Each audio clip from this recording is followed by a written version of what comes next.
इस्लाम जिंदा होता है हर करबला के बाद। मुल्क भर की तरह जेलम में भी नवासे रसूल सल्लल्लाहु अलैहि वसल्लम हज़रत इमाम हुसैन का यौम शहादत मजहबी जोशो खरोश और अकीदत से मनाया गया। अंदरून शहर मोहल्ला सखी शाह भंवर, सैयद सरदार काजमी, बैठक मुराद बख्श और इमाम बारगाह जाफरिया मशीन मोहल्ला से अलम, जुलजना और ताज़िया के जुलूस बरामद हुए, जो चौक अहल हदीस के मकाम पर एक बड़े जुलूस की शक्ल इख्तियार कर गए। गुम्बद वाली मस्जिद के मकाम पर अज़ादारों ने जंजीर जनी की। इस मौका पर सिक्योरिटी के सख्त इंतजाम किए गए।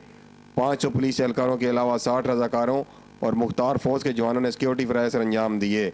शहर के दाखिली व खारजी रास्तों को खारदार तारे लगाकर बंद किया गया।